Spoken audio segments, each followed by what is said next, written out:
What's up? My name is Brew. It's another Audacy check-in with the one and only Mr. Charlie Puth. What's up, man? Good to see you. I know you from somewhere. Yes, you mentioned, and it's blowing my mind right now. The fact that people like you know stupid stuff I do on an app is wild. But No, you're very good at it. Best of both the worlds. best. You're making me turn red. Like literally, I'm just like, oh man, this is the best day ever. But I'm so excited to talk to you about like TikTok and your music and everything. You've been killing it.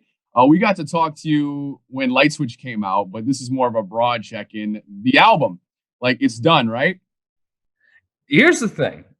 It's done, but I keep making new songs. And I made this new one the other day. This is the same thing that happened with the first album. Uh I made We Don't Talk Anymore like a week before the album was due. I had to turn it into Atlantic.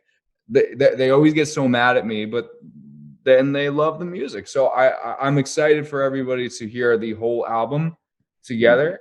There you've definitely heard a lot of the songs on the TikTok already, Mhm.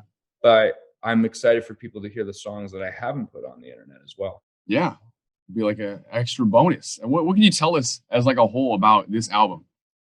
It's just I never got a chance of the two albums that I put out. It was always little specks of me being vulnerable and really showing my personality in music because I always felt like I had to like check a box, like, oh, I need an up tempo, I need like a mid tempo. I didn't think about that once when I made this record. I just thought about how am I going to simply just put my personality out in the universe and attach some melody and some beat under it. And TikTok actually helped me achieve that to become the most vulnerable I've ever been in my musical career. And I don't know, I felt like I was like finally allowed to be like that. So you're just gonna get my most vulnerable work. You're gonna know more about me than I know about me when you listen to this when you listen to the album. I'm calling it Charlie for that reason too. Yeah, absolutely. It's funny you mentioned the thing about being allowed and all that for a song like Light Switch, where teased it for so long. Like we're talking 5 months, waiting for this thing. When it comes to something like that, is it frustrating, like hanging on to a banger? Does it come down to like record Yeah. label and timing stuff? Oh my God, it was incredibly frustrating because I didn't want to mess it up. Obviously, how dare I even think about putting a song out in Mariah Carey's December month? So I couldn't do that. And November, we almost put it out in November, but it just didn't feel right. It felt too soon, and I wanted to have the video done, and I wanted to have the whole rollout plan like really concrete. And there was just like a couple of vocals that I wanted to fix, and I thought, you know what? I've waited this long. I'm not going to rush it. January it is. Mhm. And I've never had a response. I don't know what's happening with my hair right now. I've never had a Doing this response. thing. Look, the whole vibe just changed with my hair. I've never had a response to a song like this. It's really been special. Yeah. And it kind of changes your perspective. I think it's crazy how TikTok has just reshaped music in general, at least in the promotion side and like how people access it. When it comes to something like that, is there like a fine line to walk to where it becomes promotion and what actually plays into the making of the song? Like I'm guessing you're not, making songs off of feedback, but is any promo good, when it comes to stuff like that? Yeah, I'll take anything. I want people, especially in people's reactions to the song as well. Like I don't remember who it was, but I saw somebody online who really just didn't like the song, and I was so happy that they had that reaction, and I'm so happy when they love it. It's when they're in the middle and they're like, I could live without it," or yeah, they're just passively listening to it. Yeah. That's where I like get my feelings hurt because I want them to be passionately I want them to have a hatred for it or to be Mhm. really in love with it. That's how I know that I've done my job. Oh, for sure. Would you be like upset if it became like a meme, and it's more of like on the joke side of TikTok? Because I think of a guy like Masked Wolf, where Astronaut in the Ocean turned into this whole thing, but he loved it. He's like, this is pushing the song so far. I'm down. However Yeah. people want to perceive music. I mean, my song "See You Again" was think about that. How many lives that song has had. That was a song that started off for tribute to Paul Walker, and then just someone turned the distortion knob up on it, I guess, one day. Yeah, exactly. And it became funny. If people want to have fun, that's all. If they're having fun, that's all that matters. It's wild to think about how those songs can come out of nowhere. Like you think of Frank Ocean had Lost from 12 years ago or whatever, that's now charting again. Like think about, it makes you think about your songs. Like, oh my God, what from 10 years ago is going to blow up and become a trend this week? I'm nervous because a lot of my music from 10 years ago was not very good. So not looking forward to that if that happens. No. Well, you've had a lot of projects and you started so young with everything. Do you learn something new about every project, whether that's like technically or on a personal level? I feel like I get better at producing music, like the technical side of producing music every year. And especially like take Light Switch, for example. I feel like that's the best snare drum I ever made.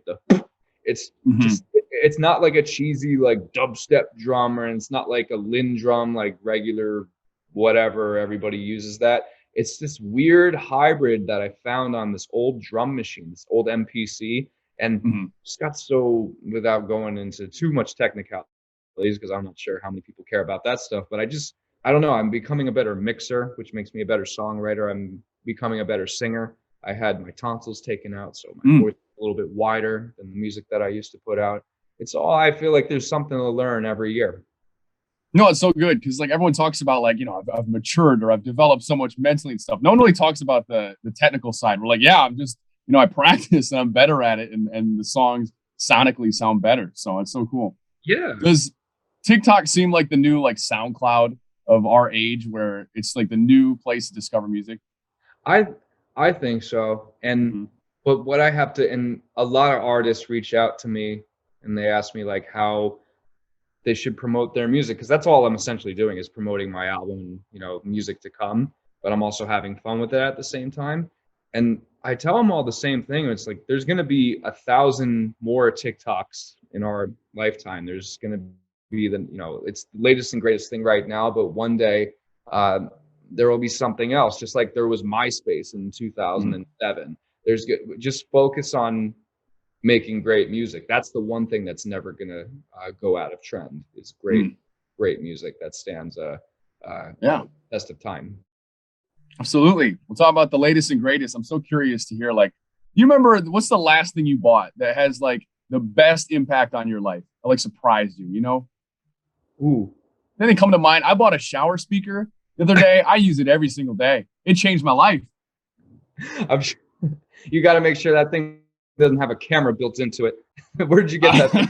I didn't think about that, dude. It was like $10. If there's a camera in that thing, that's a plus, because I bought this it's not a shower speaker. I don't know if you can see it, but over there is, behind this box, damn it, okay, is a piano with a blue top to it.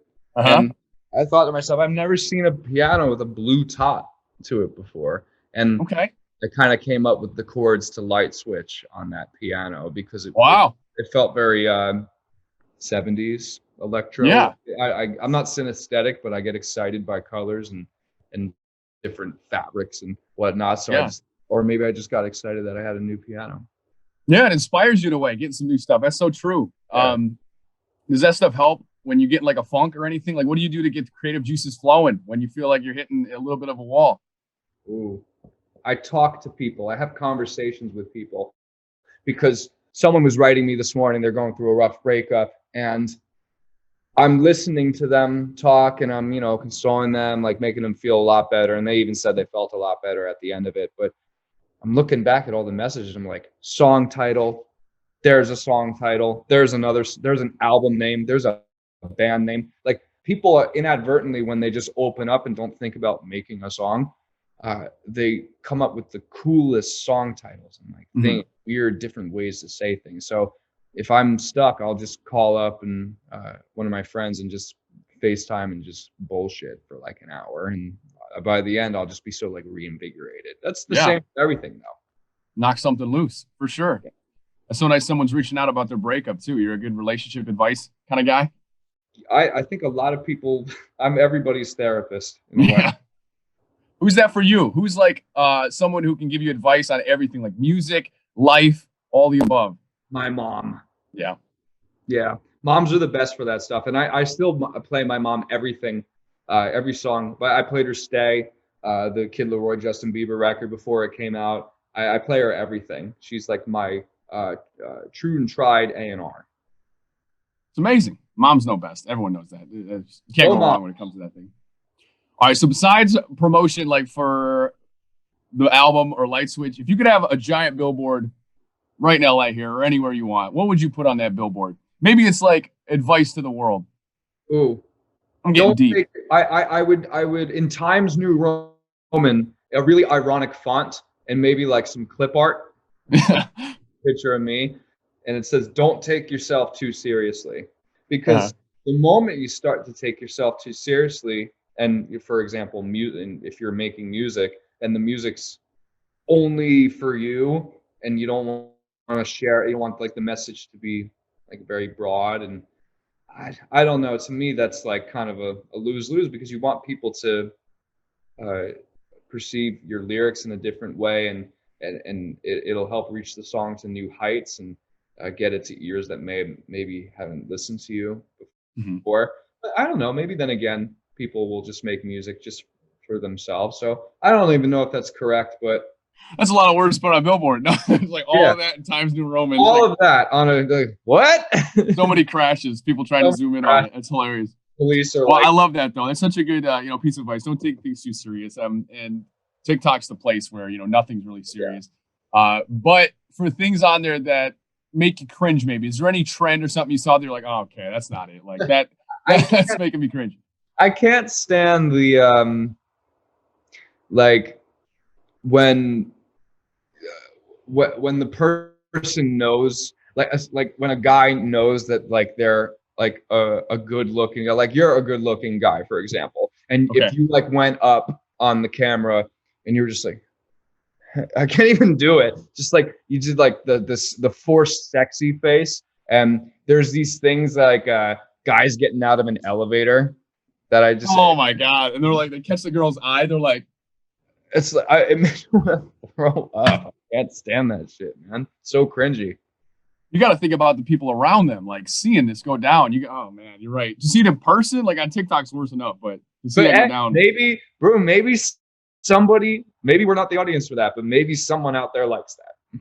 Yeah, maybe he got one girl with that and he's running with it for the rest of his life. So yeah, that's probably worth it.